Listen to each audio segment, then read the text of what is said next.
Reels वाली बहू। प्रज्ञा को रील्स बनाने का बड़ा ही क्रेज है।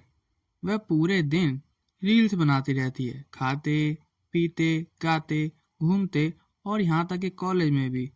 वह रील्स बनाने के कारण अपने कॉलेज में बहुत फेमस है, लेकिन उसी कारण मनीषा भी परेशान रहती है।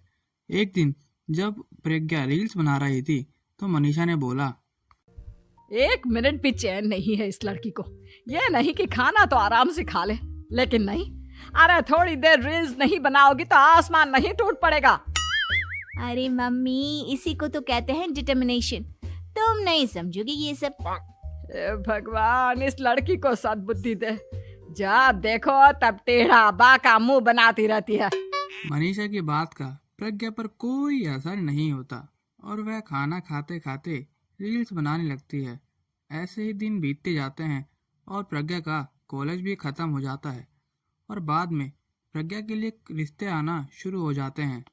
प्रज्ञा की शादी कर देनी चाहिए। अपने घर के काम काज में व्यस्त हो जाएगी तो खुद ही ये रील्स और नाच गाना बंद हो जाएगा। मनीषा और प्रेम प्रज्ञा के लिए एक अच्छा सा रिश्ता ढूंढने लग जाते हैं और तभी विक्की का रिश्ता प्रज्ञा के लिए आता है, जिसने प्रज्ञा को रील्स के द्वारा पसंद कर लिया था। विक्की अगले ही दिन अपने माता पिता को लेकर लड़की देखने आ जाता है और प्रज्ञा साड़ी पहने ट्रे हाथ में लिए उनके सामने आ जाती है।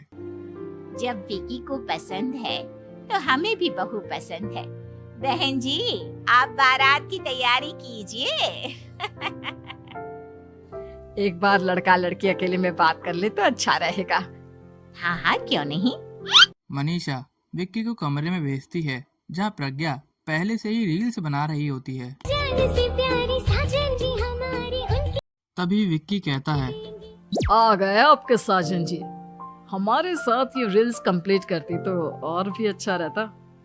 अच्छा जी, अब आ ही गए हैं तो बना ही लेती हूँ आपके साथ।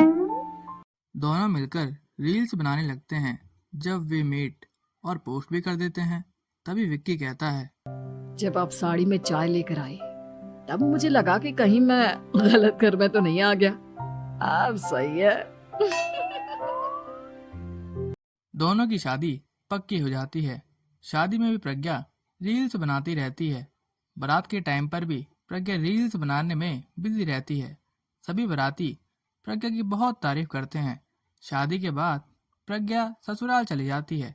ऐसे ही दिन बीतते जाते हैं, पर एक दिन उसकी सासू माँ कहती है, बहू, ये रील्स के साथ साथ कुछ काम भी कर लिया करो। वैसे तुझे और क्या क्या बनाना आता है? मम्मी जी, वैसे तो सब कहते हैं कि मैं सब कुछ अच्छा बनाती हूँ, लेकिन मुझे लगता है कि मैं मैगी अच्छा बना लेती हूँ। हाँ, कॉफी भी अच्छा बना लेती हूँ और मुंह तो सबसे अच्छा बना लेती हूँ। हैं? अच्छा अच्छा। सुनीता अपना माथा पकड़ लेती है और कहती है, बहू, कुछ खाना बनाना भी सीख लेती। मम्मी जी, मैं लंबी प्लानिंग कर रही हूँ। जल्दी ही मैं इतनी फेमस हो जाऊंगी कि मुझे पैसे मिलने लगेंगे। हम दोनों सास बहू राज करेंगे, राज। नौकर काम करेंगे और लोगों की तो लाइन लगेगी हमसे मिलने के लिए। तेरा दिमाग खराब हो गया है क्या बहू? हंसी मजाक तक ठीक है, लेकिन इस तरह घर नहीं चलते। जितना जल्दी हो इस घर के तौर तरीकों को सीख लो। प्रज्ञा मुंह फुलाकर अपने कमरे में चली जाती है और एक रील बनाती है। यह सुनकर सुनीता का गुस्सा 7वें आसमान पर चला जाता है और विक्की के घर आते ही उसे सब कुछ बताती है। विक्की भी अब प्रज्ञा की इन हरकतों से परेशान होने लगा था। तुम टेंशन मत लो मम्मा, मैं देख लूंगा। विक्की कमरे में जाता है तो देखता है प्रज्ञा रील्स बना रही होती है। विक्की प्रज्ञा को बड़े प्यार से कहता है, प्रज्ञा, इन सब के लिए मैं तुम्हें मना नहीं कर रहा हूँ, लेकिन फिर भी हर वक्त तो ये अच्छा नहीं लगता ना। समझने की कोशिश करो। मुझे भी तुम्हारा थोड़ा वक्त चाहिए। मैं जब ऑफिस से आता हूँ तो मुझे समय देने की जगह इसी में लगे रहते हो। तुम ज्यादा ही सोच रहे हो। तुम भी मेरे साथ रील्स बनाओ ना, तुम्हें भी बहुत अच्छा लगेगा। तुम्हें इज्जत से कोई बात समझ में नहीं आती क्या?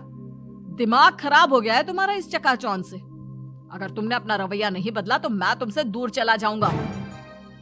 तुम ही रिश्ता लेकर आए थे, मुझे लड़कों की कमी नहीं थी और ना आज है। विक्की दरवाजा पटककर बाहर चला जाता है। धीरे धीरे विक्की प्रज्ञा से दूर होता जाता है।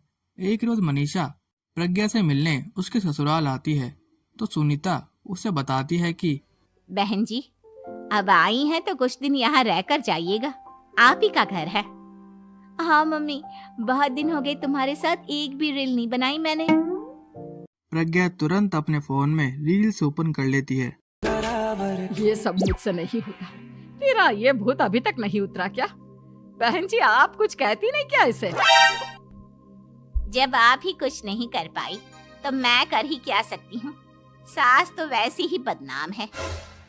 शाम को लाइट चली जाती है और मनीषा प्रज्ञा से कहती है, मेरे घुटनों में बहुत दर्द हो रहा है, तू लाइट का कुछ इंतजाम करना बेटा।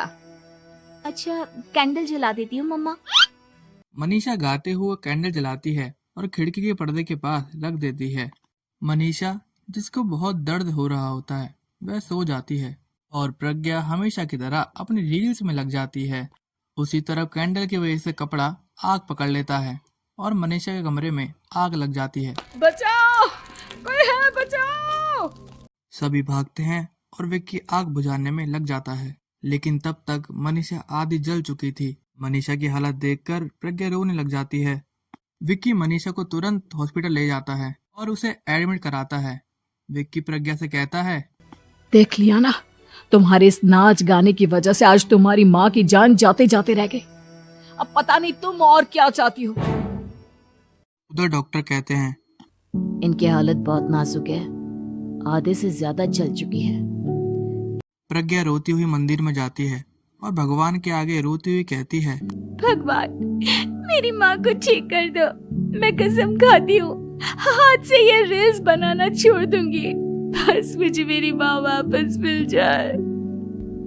2 दिन बीत जाते हैं और मनीषा खतरे से बाहर आ जाती है। पेशेंट अब ठीक है, आप लोग उनसे मिल सकते हो।